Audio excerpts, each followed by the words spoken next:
Bismillahirrahmanirrahim. Dear students, Assalamu alaikum and welcome back to my channel. I am your teacher Muhammad Aslan Sati and I am back with another informative lecture. In today's lecture, we'll be discussing about the verbal reasoning section in the Beria University's computer-based entrance test examination. बेरिया का जो psychology का programme है और उसके अलावा उनकी कुछ और सोशल साइंसेज के प्रोग्राम हैं और लिंग्विस्टिक्स के प्रोग्राम हैं, इसमें बैचलर्स ऑफ इंग्लिश का प्रोग्राम इंक्लूडेड है, बैचलर्स ऑफ इस्लामिक स्टडीज़ का प्रोग्राम इंक्लूडेड है। तो उनका पेपर पैटर्न इस तरह से है कि उसमें 50% पोर्शन तो इंग्लिश का है, फिर उसमें 20% पोर्शन जीके का है, जबकि 30% पोर्शन जो है वो उसमें वर्बल रीजनिंग का है। बहुत से बच्चों को ये कन्फ्यूजन होता है कि वर्बल रीजनिंग क्या चीज़ है and they get it confuse with the verbal ability. Verbal ability जो है वो आप इंग्लिश को कहते हैं। वर्बल रीजनिंग में क्या क्या चीज़ें इंक्लूड हैं, आज हम कुछ प्रैक्टिस क्वेश्चंस करेंगे जो उसका पार्ट 1 है। पार्ट 2 के लिए आप जो इस लेक्चर के डिस्क्रिप्शन में लेक्चर्स एडेड हैं, टैग्ड हैं इस वीडियो के डिस्क्रिप्शन में, आप उनको कवर अप करेंगे तो आपका वर्बल रीजनिंग का पोर्शन 100% कवर अप हो जाएगा। एंड स्पेशली बेरिया में, क्योंकि जो इंस्टीट्यूट ऑफ प्रोफेशनल साइकोलॉजी है, ये बैचलर्स ऑफ साइकोलॉजी के जो प्रोग्राम्स हैं उनका मेरिट थोड़ा सा हाई होता है, बिकॉज पाकिस्तान में इनके साइकोलॉजी के programmes one of the top rated हैं साइकोलॉजी के लिहाज से। तो इसलिए इस वर्बल रीजनिंग के पोर्शन में मैक्सिमम मार्क्स गेन करना नेसेसरी है अगर आप अपनी सीट को एंट्रेंस टेस्ट में सिक्योर करना चाहते हो और आप अपना एग्रीगेट इतना चाहते हो कि आपको इजीली जो है वो बैरिया कॉल करे फॉर द इंटरव्यू। तो वर्बल रीजनिंग बहुत इंपॉर्टेंट है, आपका एक एस्पेक्ट है, एक सब्जेक्ट है आपके एंट्रेंस एग्जामिनेशन का। सबसे पहले हम इसका सिलेबस देखते हैं। तो अगर इसके सिलेबस की बात की जाए तो वर्बल रीजनिंग बेसिकली, अगर मैं आसान लफ्ज़ों में कहूँ तो ये इंग्लिश प्लस एनालिटिकल रीजनिंग का कॉम्बिनेशन है। तो इंग्लिश प्लस एनालिटिकल रीजनिंग का कॉम्बिनेशन है। कैसे ये इंग्लिश प्लस एनालिटिकल रीजनिंग का कॉम्बिनेशन है, पहले देखते हैं सिलेबस है क्या। तो इसमें आपके पास रीडिंग कॉम्प्रिहेंशन भी होते हैं, शॉर्ट टू मीडियम लेंथ के पैसेजेस होते हैं, लेकिन इसमें आपने मेन आइडिया या सेंट्रल थीम बताना होता है, स्पोर्टिंग डिटेल्स बतानी होती है और इसमें से लॉजिकल इन्फ्रेंस करनी होती है, कंक्लूजन ड्रॉ करना होता है। ऑथर के टोन के बारे में, उसके एटीट्यूड या पैराग्राफ के पर्पस के बारे में आपसे पूछा जाता है। और फिर वोकैबुलरी इन कंटेक्स्ट जो है वो भी इससे पूछी जाती है। अगेन क्योंकि वोकैबुलरी इन कंटेक्स्ट है तो सिनोनिम्स एंटोनिम्स इस पोर्शन में भी इंक्लूड होते हैं, फ्रीक्वेंटली टेस्टेड वर्ड्स आते हैं और कंफ्यूजिंग वर्ड के पेयर्स आ जाते हैं, नॉलेजेस आ जाती हैं। नॉलेजेस में आपने वर्ड्स का रिलेशनशिप निकालना होता है। रिलेशनशिप्स कॉज और इफेक्ट की बेसिस पे भी हो सकते हैं, पार्ट टू होल भी हो सकते हैं, ऑब्जेक्ट एंड फंक्शनिंग की बेसिस पे भी हो सकते हैं, प्रोफेशनल वर्क प्लेस के ऊपर भी हो सकते हैं। अभी मैं एग्जांपल्स करवाऊंगा तो आपको फर्दर ये क्लियर हो जाएगा। फिर सेंटेंस कंप्लीशन का पार्ट होगा, इसमें ग्रामेटिकल बेस भी हो सकते हैं, वोकैबुलरी बेस भी हो सकते हैं, लॉजिकल फ्लो भी उसमें हो सकता है, सिंगल ब्लैंक भी आ सकती है एक सेंटेंस में और डबल ब्लैंक भी आ सकते हैं। सेंटेंस करेक्शन, आपने सेंटेंस में मिस्टेक आइडेंटिफाई करनी होगी, उसमें कॉमन ग्रामेटिकल एरर्स हो सकते हैं, प्रेपोजिशंस, आर्टिकल्स या टेंस या सब्जेक्ट वर्ब एग्रीमेंट का इशू हो सकता है। फिर जो पोर्शन आपने कवर अप करना है from the analytical reasoning section, जो सेक्शन इस वीडियो के डिस्क्रिप्शन में टैग हुए हैं, उसमें आपके पास logical deduction from the statements हैं, यानी ऊपर कोई स्टेटमेंट गिवन है, नीचे आपने लॉजिकल इन्फ्रेंस ड्रॉ करना है, अजम्पशंस को आइडेंटिफाई करना है, कंक्लूजन्स निकालने हैं, कॉज एंड इफेक्ट निकालने हैं, strengthening and weakening of arguments हो सकती है। अब ये क्वेश्चन जो है वो ब्लड रिलेशनशिप्स की फॉर्म में आ सकते हैं, डायरेक्शन से रिलेटेड क्वेश्चन हो सकते हैं, ठीक है, सीरीज को कंप्लीट करना हो सकते हैं।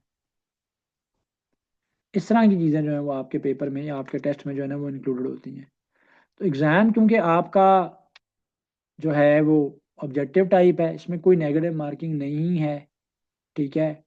एंड यस, जो पैटर्न है वो वेरी करता है थोड़ा सा, सीबीटी आप किस प्रोग्राम के लिए दे रहे हो और एक ही करेक्ट ऑप्शन होगा, लेकिन टाइम बाउंडेड क्योंकि कंप्यूटर बेस्ड टेस्ट है। तो कोशिश ये करनी है कि जो आपका 30% का वर्बल रीजनिंग का पोर्शन है, आप इसमें मैक्सिमम मार्क्स जो है वो सिक्योर कर सकें। उसके बाद फिर similes, metaphor, personification, hyperbole, alliteration, oxymoron वगैरह इस तरह की चीज़ें भी समटाइम्स इसमें आ सकती है। तो ये इंग्लिश प्लस लॉजिकल रीजनिंग या एनालिटिकल रीजनिंग के का कॉम्बिनेशन है। तो सिलेबस हमने इसका डिस्कस कर लिया।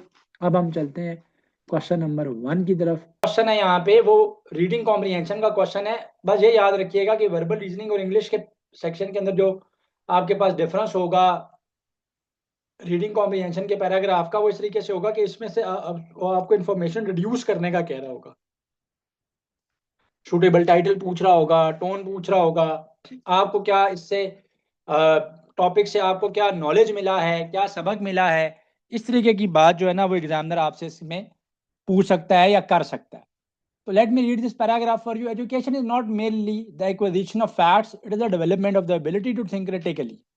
A person who memorizes information without understanding its implications may perform well in examinations but often struggles in real life situations. True education cultivates curiosity, encourages questioning, and enables individuals to adapt to changing circumstances. ठीक है, तो यहां पर examiner आपको ये कह रहा है कि एजुकेशन जो है वो सिर्फ और सिर्फ, मेनली का मतलब है not only, mainly means only, acquisition का मतलब होता है एक्वायर करना। इसका मतलब सिर्फ ये नहीं है कि आपने इल्म हासिल कर लिया, बल्कि इसका मतलब है कि आप अपनी जो क्रिटिकल थिंकिंग की कैपेबिलिटी है, एबिलिटी है, उसको आप इम्प्रूव करें।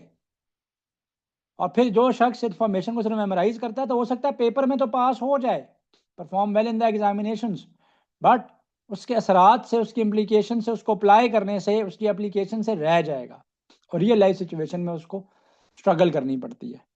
असल में एजुकेशन जो है वो हमें क्यूरियोसिटी यानी किसी चीज़ को जानने का जो शौक है उसको इम्पार्ट करती है, इनकरेज करती है क्वेश्चनिंग को, और इंडिविजुअल्स को इनेबल करती है। इंडिविजुअल कहते हैं वन पर्सन को, अकेले बंदे को, लोगों को करती है कि अडाप्ट करें चेंजिंग सर्कमस्टांसेस, चेंजिंग कंडीशंस को वो अडाप्ट कर सकें, जो ट्रांजिशंस हो रही हैं उनको वो अडाप्ट कर सकें। तो ये तो मैंने थोड़ा सा छोटा पैराग्राफ दिया हुआ है आपको यहाँ पर, ठीक है, थोड़ा सा पैराग्राफ का साइज में भी वहाँ पर बड़ा भी हो सकता है, लेकिन इस तरह से इन्फॉर्मेशन डिड्यूस करनी होगी जैसे यहाँ पर है।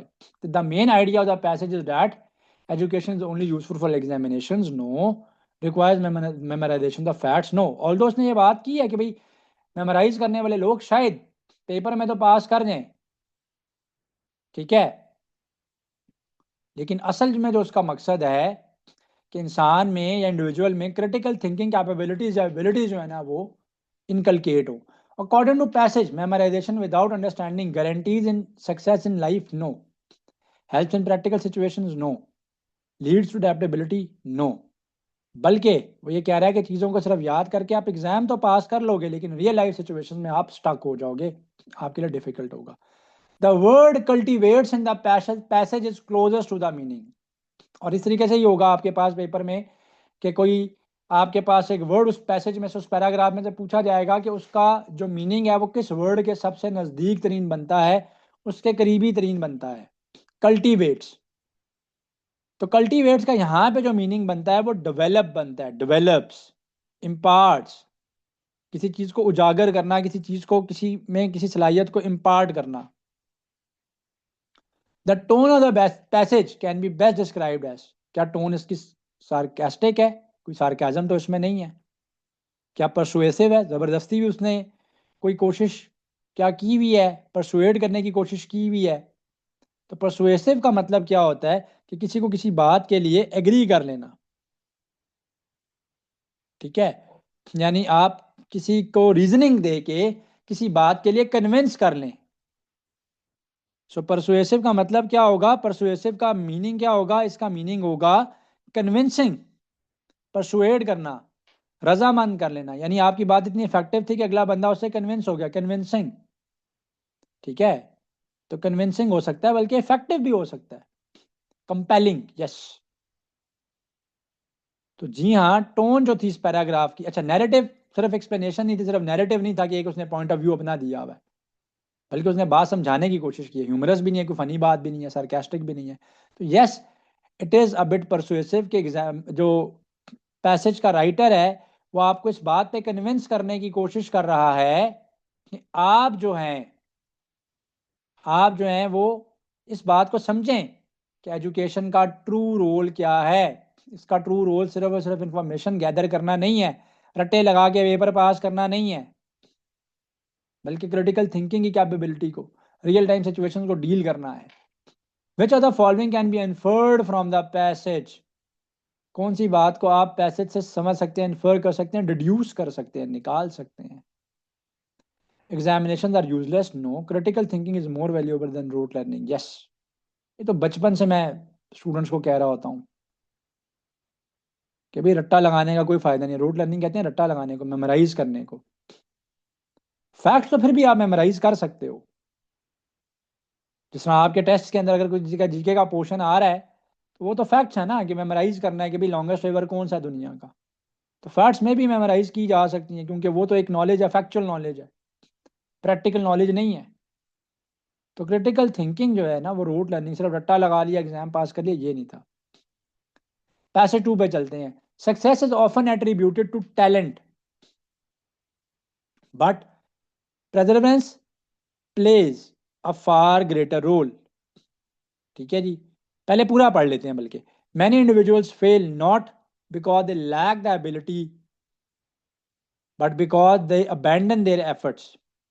ठीक है जी, टू अर्ली, यानी कुछ लोग इसलिए फेल नहीं होते कि उनमें कैपेबिलिटी या एबिलिटी नहीं थी, बल्कि वो इसलिए फेल होते हैं कि वो एफर्ट्स बड़ी जल्दी हार मान लेते हैं। इन अदर वर्ड्स, ठीक है, बड़ी जल्दी जो है वो क्या कर लेते हैं, हार मान लेते हैं, रुक जाते हैं। Consistent hard work even in the face of setbacks frequently leads to achievements. Consistent hard work यानी लगातार कंसिस्टेंसी से हार्डवर्क करते रहना, रुकना नहीं, बगैर रुके। सेटबैक्स कहते हैं फेलियर्स को। तो वही आपको अक्सर अचीवमेंट की तरफ लेकर जाते हैं। Success is often attributed as, attributed का मतलब है कि उसको एसोसिएट किया जाता है, लिंक किया जाता है टैलेंट के साथ, कि भाई सक्सेस टैलेंटेड लोगों को मिलती है। ऐसा नहीं है, बल्कि वो कह रहा है कि प्रेजर्वेंस, प्रेजर्वेंस का मतलब क्या है कि लगातार मेहनत करते रहना। और ये वर्ड जो है वो आपके सिनोनिम्स में भी कहीं आया हुआ है पास्ट एग्जाम में। डिटर्मिनेशन है आपकी, उसको आप प्रेजर्वेंस कहेंगे। डिटर्मिनेशन, एंड्योरेंस यानी कौन कितनी लगातार मेहनत करता है, कौन कितना स्टेड फास्ट है, टेनेशियस है, कौन कितना। तो एंड्योरेंस, तो वो ज़्यादा ग्रेटर रोल प्ले करते हैं। बहुत से लोग इसलिए फेल करते हैं, वो कहते हैं कि वो अबैंडन कर देते हैं, छोड़ देते हैं, लीव कर देना, टू लीव। वो अपनी एफर्ट्स रोक देते हैं कि नहीं यार ये मेरे बस का काम नहीं है या मेरे लिए नहीं है। The passage suggest that success depends mainly upon luck, no. On talent, no. बल्कि उसने कहा है कि कंसिस्टेंट हार्ड वर्क पे, परसेवरेंस पे डिपेंड करता है। The face of setbacks mean avoiding failure, experiencing difficulties. Yes, तो experiencing failures, experience in difficulties, avoiding नहीं। सेटबैक कहते हैं फेलियर को, मुश्किल को, डिफिकल्टी को। तो अवॉइड करने का वो नहीं कह रहा। फेस ऑफ सेटबैक्स का मतलब है कि उनको फेस करने का कह रहा है। The author's attitude toward hard work is critical, no. Supportive, no. Doubtful, क्या डाउटफुल है?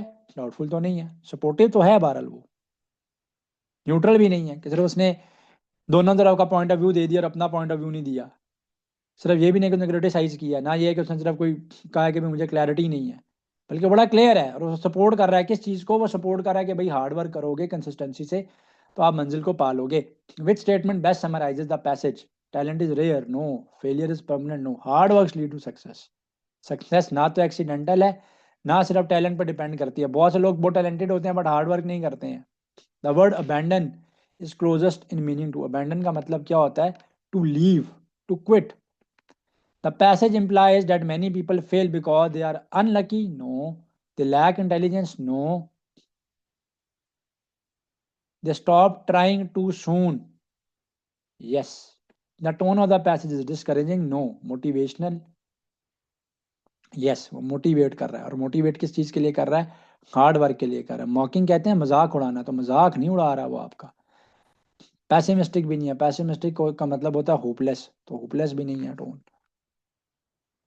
The word frequently can be replaced by rarely, वो तो इसका एंटोनिम है। ओकेजनली भी इसका एंटोनिम है, क्योंकि फ्रीक्वेंटली का मतलब होता है अक्सर औकात, ऑफन। तो ऑफन इसका सिनोनिम है, तो उसको रिप्लेस उसके सिनोनिम से करेंगे ना। बाकी तो ये दोनों तो इसके क्या बनते हैं? ये दोनों तो इसके एंटोनिम्स बनते हैं। The passage mainly focuses on failure, intelligence, persistence. Persistence की बात कर रहा है, वो कह रहा है परसिस्टेंस है, कॉन्टिन्यूस हार्डवर्क है, तो सक्सेस है। Which of the following is not mentioned in the passage? ये नॉट के ऊपर बड़ा गौर करना है, जल्दी में ना बंदा मार कर देता है कि कौन सी बात मेंशन है। तो टैलेंट उसने कहा, पहली लाइन में जिक्र किया, परसेवरेंस का भी उसने जिक्र किया, हार्डवर्क का भी किया, वेल्थ का नहीं किया। उसने कामयाबी की बात की है। So moving on to the next. अब वोकैबलरी का भी पोर्शन होगा आपके पास। मैंने यहाँ पर इसके अंदर जो है 20 MCQs ऐड किए हुए हैं। तो इंग्लिश में भी वोकैबलरी होती है और इस वर्बल रीजनिंग के पोर्शन के अंदर भी वोकैबलरी आ सकती है। इस तरह से भी आ सकती है कि जैसे भाई यहाँ पे था वर्ड, कि इस वर्ड को किस वर्ड से जो है ना रिप्लेस किया जा सकता है, और डायरेक्टली जो है ना जैसे मीनिंग्स पूछे जाते हैं उस तरह भी पूछे जा सकते हैं। तो एक ओवरव्यू कर लेते हैं। सिनोनिम ऑफ मोजाइक, मोजाइक का मीनिंग क्या है? फ्रेगमेंटेड पैटर्न को कहते हैं। ये एक टाइप ऑफ आर्ट भी है जिसमें चीज़ों को मिक्स किया जाता है और पैटर्न्स बनाए जाते हैं। एंटोनिम ऑफ ट्रांसपेरेंट, ट्रांसपेरेंट कहते हैं क्लियर को, तो एंटोनिम इसका हो जाएगा ओपेक, जिसमें से लाइट पास ऑन नहीं हो सकती। ल्यूसिड का मतलब होता है क्लियर, क्लियर, एक्सप्लिसिट, वाजिया तौर पे समझ आने वाला। एंटोनिम ऑफ ऑप्टिमिस्टिक, ऑप्टिमिस्टिक का एंटोनिम होगा पेसिमिस्टिक, ऊपर अभी बताया भी है, किसी पैराग्राफ में यूज हुआ है, होपलेस होता है इसका meaning. Synonym of obstacle, obstacle कहते हैं बैरियर को, हर्डल को, रुकावट को। एंटोनिम ऑफ फ्रेजाइल, फ्रेजाइल का मतलब होता है वीक, डेलिकेट, ठीक है। हमने यहाँ पे उसका क्या बताना है, एंटोनिम बताना है, तो मैं मीनिंग मार्क करने लगा था, तो ये काम आपने भी नहीं करना। एंटोनिम इसका बनता है स्टर्डी, स्टर्डी का मतलब होता है रिलायबल, मजबूत, जो इजीली डैमेज नहीं होती। डेलिबरेट, डेलिबरेट का मतलब होता है इंटेंशनल, जानबूझ के, इरादतन कहते हैं ना उर्दू में। एंटोनिम ऑफ जेन्युइन, जेन्युइन का एंटोनिम क्या होगा, फेक, क्योंकि इसका मीनिंग क्या होता है, रियल, ओरिजिनल। एनोलॉजी बतानी है, teacher school, teacher works in a school. आगे मैंने और एनोलॉजीज भी ऐड की हैं पास्ट एग्जाम्स की, लेकिन ये थोड़ा सा सिंपल आ गई। टीचर स्कूल में वर्क करता है तो डॉक्टर एक हॉस्पिटल में वर्क करता है, पेशेंट को वो ट्रीट करता है, पेशेंट में वर्क नहीं करता, पेशेंट पे काम करता है। तो teacher works in a school, हाँ टीचर वर्क होना, टीचर स्टूडेंट होता है तो फिर डॉक्टर पेशेंट होता है, कि टीचर स्टूडेंट्स को डील करता है तो डॉक्टर पेशेंट को डील करता है। एनोलॉजी है अगेन, पेन राइटिंग के लिए यूज होता है, नाइफ कटिंग के लिए होती है, इजी है। Synonym of trivial, trivial means common, minor, कोई इतनी खास चीज नहीं है। एशियंट, ओल्ड, हिस्टोरिक, ये सारे इसके मीनिंग्स हैं, हमने एंटोनिम बताना है। तो मॉडर्न हो जाएगा इसका एंटोनिम, कंटेम्परेरी भी होगा। एशियंट का मीनिंग आउटडेटेड भी हो सकता है। क्वेश्चन नंबर 28, एम्बिगुअस, एम्बिगुअस का सिनोनिम क्या है, इंग्लिश पोर्शन में भी करवाया हुआ है। एम्बिगुअस मींस अनक्लियर, ठीक है, जो चीज क्लियर नहीं है, तो वेग हो जाएगा इसका मीनिंग, क्योंकि वेग का मतलब है unclear. Scarce, something which is very rare, antonym बताना है। अबंडेंस, अबंडेंस का मतलब है कि वो एक्स्ट्रा क्वांटिटी में भी पड़ा हुआ है, अबंडेंट पड़ा हुआ है। स्कार्स का मतलब है वो रेयर पड़ा हुआ है। सिनोनिम ऑफ ट्रांसपेरेंट, अब फिगरेटिव मीनिंग यहाँ पर पूछा गया उसका, लिटरल मीनिंग नहीं पूछा गया होता। तो ट्रांसपेरेंट का मतलब क्या, क्लियर, जिसमें से लाइट जो है वो पास ऑन हो जाए। तो यहाँ पे क्या हो जाएगा, ऑनेस्ट, जैसा है वैसा दिख रहा है, ठीक है ना। तो ये फिगरेटिव मीनिंग जो है वो इसका पूछा हुआ है। नेक्स्ट है एनोलॉजी, आई सी, आई जो है वो देखने के लिए, साइट के लिए यूज होता है, एयर हेयरिंग के लिए होता है। दिस वन वाज इजी, आगे जाके मैंने थोड़ी सी ट्रिकी भी ऐड की है। एंटोनिम बताना है हमने रिजिड का, रिजिड का मतलब क्या होता है, हार्ड, स्ट्रॉन्ग, ठीक है, मीनिंग होता है इसका। हमने एंटोनिम बताना है, तो एंटोनिम इसका क्या हो जाएगा, फ्लेक्सिबल, फिक्स्ड भी इसका मीनिंग है, स्टिफ भी इसका मीनिंग है, तो ये मीनिंग है। हमने एंटोनिम बताना है, फ्लेक्सिबल है। मेटिकुलस, मेटिकुलस का मतलब होता है ऐसी चीज में बहुत ज्यादा डिटेल्स हैं, बड़ा केयरफुल होके काम किया गया है, बड़ा थॉरो है, थॉरो, डिटेल्ड, एक एक छोटी छोटी बात का उसमें ख्याल रखा गया। एंटोनिम बताना है इंक्रीज का, ये तो बहुत इजी है। इंक्रीज का मतलब होता है टू एक्सपैंड, टू ग्रो। तो ऑपोजिट इसका क्या हो जाएगा, डिक्रीज। ओपेक, जिसमें से लाइट नहीं गुजरती,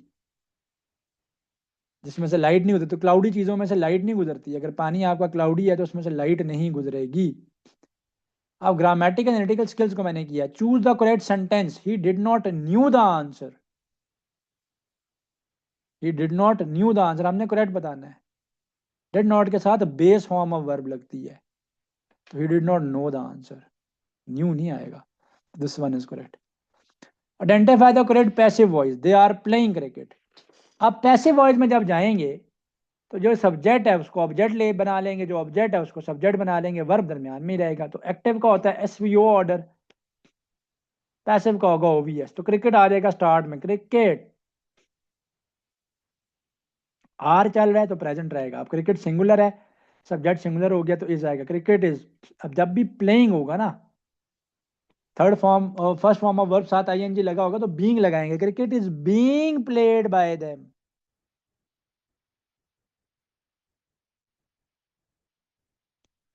cricket is being played by them, cricket is being played by them. तो जब भी ING होगा वर्ब के साथ तो बीइंग लगाएंगे आप ऐसे में। She is good in mathematics, at mathematics, on mathematics, she is good at mathematics. जब कोई किसी चीज में एक्सपर्ट होता है तो एट बोलते हैं, इन नहीं बोलते। Find the error, neither of the boys were present, तो नीदर यहाँ पे सब्जेक्ट है, तो neither of the boys was present होगा। अगर प्रेजेंट टेंस की बात हो रही होती है, अभी यहाँ पे तो प्रेजेंट का वर्ड हाजिर होने से है ना, अगर प्रेजेंट टेंस की बात हो तो फिर इज प्रेजेंट। तो यहाँ पे वर की मिस्टेक है, तो एरर वर का था, यहाँ पे वॉज होना चाहिए था, तो वर की मिस्टेक है यहाँ पे। ही dash the book before I arrived. अब मैंने बताया हुआ है पहले इंग्लिश सेक्शन के अंदर भी कि जब दोनों टेंसेस में पास की टोन टोन चल रही होगी तो फर्स्ट में फिर टोन परफेक्ट की आएगी। अराइव्ड, अराइव्ड पास्ट का है ना, तो यहाँ पे परफेक्ट आएगा। He had read the book before, he had read the book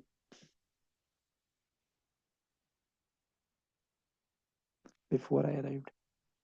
She spoke softly. She spoke softly. इस बात का मतलब बड़े तरीके से बात करना, बड़े अच्छे तरीके से बात करना, बड़ी प्लेजेंट टोन में बात करना, बड़ी धीमे लहजे में बात करना। तो सॉफ्टली यहाँ पे है क्या? अब स्पोक यहाँ पे वर्ब है, स्पीक की सेकंड फॉर्म है, तो वर्ब को ये आगे डिफाइन कर रहा है, तो एडवर्ब होगा। नाउन को कर रहा होता तो फिर एडजेक्टिव होता, फिर क्या होता? फिर एडजेक्टिव होता। तो क्योंकि ये वर्ब को कर रहा है, ठीक है, तो ये एडवर्ब है, एडजेक्टिव नहीं है। Choose the correct sentence, each of the players have arrived. भाई ईच है तो आगे हैज आएगा, तो करेक्ट सेंटेंस ऑप्शन बी बनता है। 43 नंबर पे चलते हैं। He insisted dash paying the bill, to for on paying the bill. He insisted on, जब किसी चीज पे स्ट्रेस कोई दे रहा है तो इंसिस्टेड ऑन लगेगा। Identify the type of sentence, close the door. Declarative है, इंटेरोगेटिव है, इंपेरेटिव है, ये एक्सक्लेमेटरी है। तो डिक्लेरेटिव में तो किसी बात को तस्लीम किया जा रहा होता है, माना जा रहा होता है, ठीक है, तो डिक्लेरेटिव तो नहीं है। इंटेरोगेटिव में क्वेश्चन पूछा जा रहा होता है, तो क्वेश्चन मार्क भी नहीं है। क्लोज द डोर, किसी काम के करने का कहा जा रहा हो, ऑर्डर दिया जा रहा हो, इंपेरेटिव है। Choose the correct indirect speech, he said I am tired, he said that he was tired, option B simple था। Choose the correct article, she is an honest woman, no doubt an लगता है AEIOU vowels के साथ, but ऐसे word जहां पे sound vowel का ही आ रहा हो तो ऑनेस्ट वुमन आएगा। कंजंक्शन बतानी है। कंजंक्शन क्या होती है? जो कि दो सेंटेंसेस को आपस में कनेक्ट करती है। स्टेड एट होम एक बात बनती है, इट वाज रेनिंग दूसरी बात बनती है। कनेक्ट कर रहा है बिकॉज, रीजन बताने के लिए जो कंजंक्शन यूज होता है वो बिकॉज का होता है, तो बिकॉज यहाँ पे कंजंक्शन है। Choose the correct option, hardly had he arrived dash it started raining. अब हमने यहाँ पे कंजंक्शन ऐड करना है, बामुश्किल वो पहुंचा था कि देन स्टार्टेड रेटिंग नहीं, रेनिंग नो। देन जो है वो तो कंपैरिजन के लिए यूज होगा दो चीजों के बीच में, और ये वाला देन तो जैसे उर्दू में होता तब, यानी उसके बाद, यानी फर्स्ट के बाद हो। सो इट स्टार्टेड रेनिंग, तो रेनिंग उसके आने की वजह से तो स्टार्ट नहीं हुई ना, रेनिंग उसके आने की वजह से स्टार्ट नहीं हुई। जैसे ही वो पहुंचा था तो तब बारिश हो रही थी, तो व्हेन इट स्टार्टेड रेनिंग। तो ये देन और व्हेन यहाँ पे कंफ्यूज कर रहा है, तो देन नहीं लग सकता। After he had arrived then it started raining हो सकता था, यहाँ पे व्हेन आएगा, देन नहीं आएगा। तो ये देखने में बड़े आसान होंगे इसी तरीके के, लेकिन मिस्टेक्स होती हैं इनमें। If you dash harder you would have passed, conditional है ना, इंग्लिश में भी करवाया हुआ है, इंग्लिश सेक्शन में भी, यानी वर्बल एबिलिटी में भी करवाया हुआ है, तो हम वर्बल रीजनिंग की बात कर रहे हैं। If he had worked harder, had क्यों लगेगा अभी ऊपर बताया है, दोनों पास्ट में हो तो एक पास्ट को फिर आप परफेक्ट बनाओगे, और पास्ट परफेक्ट में क्या आता है? हैड आता है। If he had worked harder you would have passed, conditional. Choose the correct sentence, she prefers tea than coffee. No, जब दो चीजों, वैसे तो कंपैरिजन के लिए देन कहा जा सकता है, ऑल्दो एक तरह से ये करेक्ट है, लेकिन एक से ज्यादा चीजों, दो से ज्यादा चीजों के बीच में कंपैरिजन होगा तो तब बेहतर था कि हम देन लगाते हैं। अब यहाँ पे एक चीज को दूसरी चीज पे प्रेफरेंस दे रहे हैं, फोकियत दे रहे हैं, तो she prefers tea to coffee होगा। Identify the error, he is senior then me. अभी मैंने ऊपर बताया जब दो लोगों के बीच में तो टू ज्यादा बेहतर है, ही सीनियर टू मी। ठीक है, तो ही सीनियर टू मी, तो देन की मिस्टेक है। तो सिमिलर क्वेश्चन इसलिए ऐड किया ताकि वो कॉन्सेप्ट आप रिटेन कर लें पेपर में। ही सीनियर टू मी, तो देन की मिस्टेक है। तो ऑप्शन फिर देन को करना, टू दिया नहीं हुआ, हमने करेक्ट नहीं बताना, हमने बताना मिस्टेक कहाँ पे है। Choose the correct option, choose the correct option, और वो करेक्ट ऑप्शन क्या है? वो करेक्ट ऑप्शन क्या है? The train arrived dash at time, in time, on time, by time. On time का तो मतलब ये है कि जिस टाइम पे आना था उसी टाइम के ऊपर आ गए। इन टाइम होता है बिफोर टाइम, लेकिन यूजली ट्रेन के लिए बेटर तो ये होगा ना कि वो अपने वक्त पर आए, तो ऑन टाइम होगा। हाँ, अराइव्ड एट द प्लेटफॉर्म होता तो फिर हम एट लगा सकते थे। Choose the correct sentence, no sooner did he see me then he ran away. मुझे देखते साथ ही वो भाग गया, तो no sooner did he see me, तो डिड के साथ फर्स्ट फॉर्म ऑफ वर्ब आएगा, करेक्ट है। Than he ran away, no sooner, तो ये ही करेक्ट करेक्ट बनता है। क्योंकि देखें, he saw me then he ran away, तो फिर मैंने बताया कि दोनों पास्ट में पोर्शन चलेंगे तो एक परफेक्ट में होगा, तो ये नहीं है परफेक्ट में। हाँ, दोनों पास्ट में, had he saw me, no sooner had he saw me then he ran away, no sense नहीं बन रही ना। डिड के साथ तो वैसे भी फर्स्ट लगती है, बेस फॉर्म लगती है, तो सॉ तो लग ही नहीं सकता। Identify the kind of noun, honesty is the best policy. Common noun है ऑनेस्टी, यहाँ पे पहली बात तो ये कि भाई यहाँ पे नाउन है क्या, तो ऑनेस्टी है। तो बचपन से आप लोग एक गलत चीज को याद करते आ रहे हो, और वो गलत चीज क्या है कि noun is the name of a person, place और अ थिंग। इनकम्प्लीट बात है। Noun is the name of a person, place, thing और अ क्वालिटी, और even a situation. Honesty is a quality, तो क्वालिटी बता रहा है यहाँ पे ये नाउन। ऑनेस्टी क्या है? किसी की क्वालिटी है, तो एब्स्ट्रैक्ट नाउन बनेगा। क्वालिटी बता रहा है ना। शी इज लिविंग हेयर, अब क्योंकि ईयर मेंशनड है तो सेंस आएगा, साल मेंशनड होते तो फॉर आता। He denied to help me, नहीं भाई, डिनाइड भी है फिर टू भी है। डिनाइड का तो मतलब क्या है पहले तो वो देख लेते हैं, refuse. He refused to help me, sense बनता तो है, लेकिन यहाँ सिचुएशन नहीं सेटल हो रही। ही डिनाइड हेल्पिंग मी, ही रिफ्यूज्ड हेल्पिंग मी, तो टू थोड़ी लगेगा, टू की जरूरत नहीं है यहाँ पे। ही डिनाइड हेल्प मी नहीं, he denied helping me. Identify the voice, the letter was written by her. अब जो काम कर रहा होता है वो सब्जेक्ट है, तो यहाँ सब्जेक्ट आखिर में है, जिस पे काम हो रहा है ऑब्जेक्ट स्टार्ट में है, वर्ब है। तो ओ ऑब्जेक्ट वर्ब सब्जेक्ट, ये टोन किसकी है? ये पैसिव की है, ये पैसिव की है, ये पैसिव की टोन है। Choose the correct option, the news dash shocking. भाई न्यूज एक हो या ज्यादा हो वो सिंगुलर ही होती है, वो द न्यूज के साथ इज लगेगा। One of my friends, choose the correct sentence, one of my friends, one of की बात है ना, सब्जेक्ट वन है तो आर नहीं हो सकता, इज अ डॉक्टर नहीं होगा, या इज डॉक्टर्स होगा, इज अ डॉक्टर होगा, तो इज डॉक्टर्स नहीं होगा, यहाँ पे डॉक्टर डॉक्टर लगा हुआ है। तो वन ऑफ माई फ्रेंड्स, मेरे दोस्तों में से एक डॉक्टर है, तो इज अ डॉक्टर, डॉक्टर थोड़ी होगा, आर थोड़ी होगा, वन है ना सब्जेक्ट है तो आर थोड़ी लगेगा। यहाँ पे आर डॉक्टर और डॉक्टर्स का फर्क था, तो डॉक्टर्स नहीं होगा, पहली बात तो होगा he doctor. He as well as his brothers are present, identify the error. He as well as his brothers, he subject है भाई, सेंटेंस स्टार्ट ही से होगा तो इज प्रेजेंट। वो और उसके भाई मौजूद हैं, ब्रदर्स नहीं लगाना। ब्रदर्स तब लगता कि नीदर इज ब्रदर होकर होता ना, neither him nor is brothers were present, तो उस नीदर और नॉर के केस में क्लोजेस्ट वर्ब, क्लोजेस्ट सब्जेक्ट को देखते हैं। ठीक है, फिगर्स ऑफ स्पीच एनोलॉजीज आ गई। बुक से नॉलेज मिलता है, फूड से क्या होता है? अब देखो बड़ी क्लोज चॉइसेस हैं। हंगर बुझती है, भूख खत्म होती है, भूख सेटिस्फाइड होती है, टेस्ट तो हमें उसका मिलता है, हमें असल में एनर्जी मिलती है, जैसे बुक से नॉलेज मिलता है तो फूड से हम एनर्जी गेन करते हैं, क्योंकि यहाँ पे गेन का रिलेशनशिप है। की लॉक, की लॉक करने के लिए इस्तेमाल होती है किसी चीज को, ठीक है। अनलॉक करने के लिए भी तो होती है ना। एक्सेस तो आएगा की से, मैं एक डोर को लॉक करके चला गया, जब तक चाबी पास नहीं है दोबारा नहीं खोल सकता। गाड़ी पे कहीं गया, खुदा ना खासा मैंने I have lost the keys of my car, then मैं I won't be able to open it up.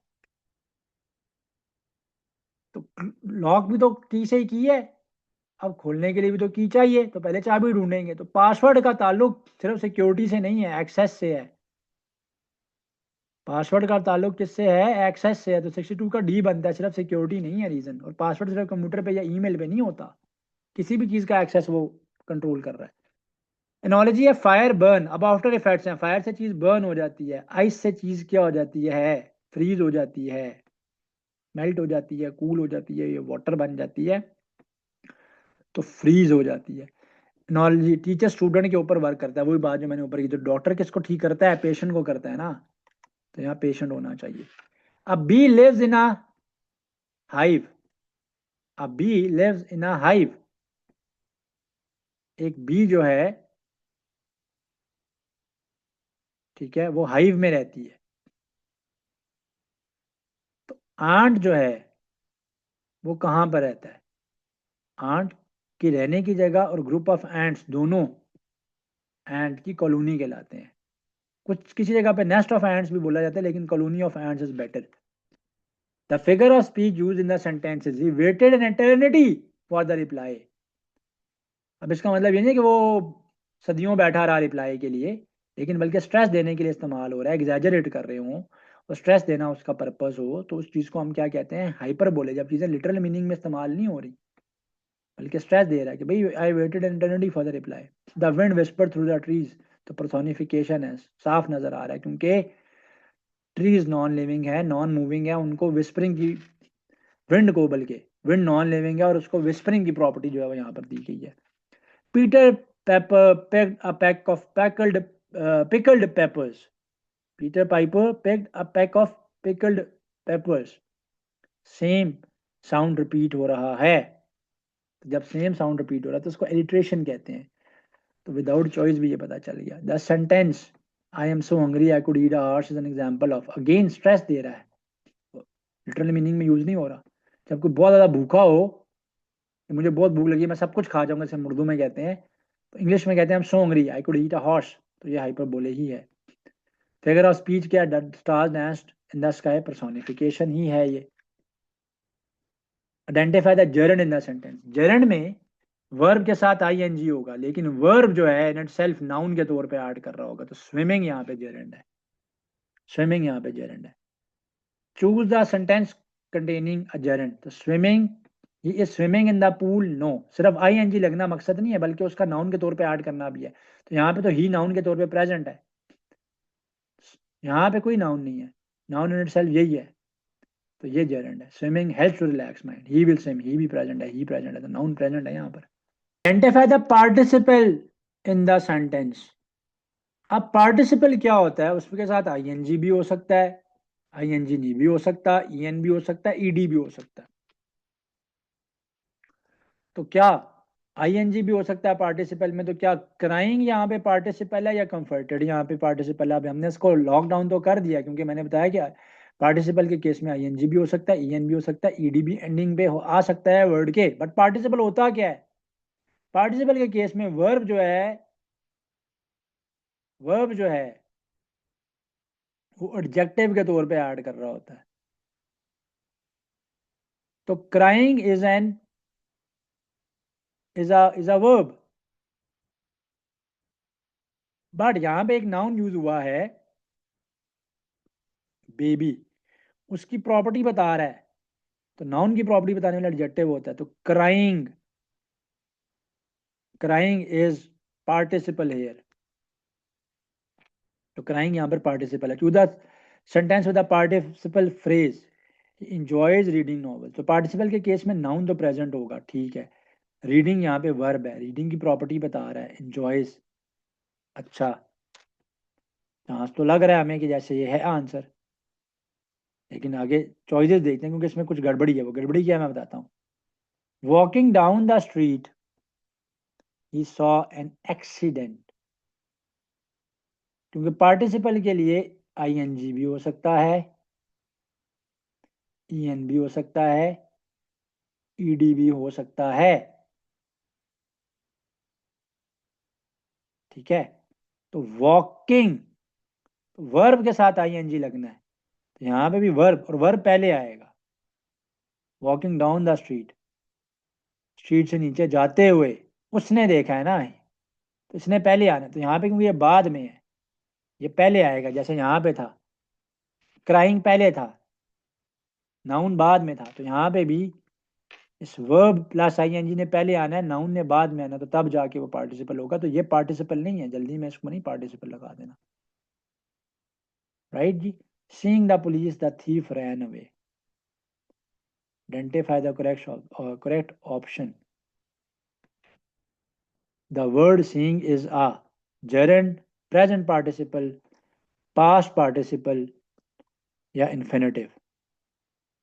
तो ये क्या है भाई? पहली बात तो ये है कि seeing the police the thief ran away, इस सेंटेंस में नाउन प्रेजेंट है। जब नाउन प्रेजेंट है तो gerund हो ही नहीं सकता, तो gerund नहीं है ये। चॉइसेस जरा नीचे गई हैं तो gerund नहीं है।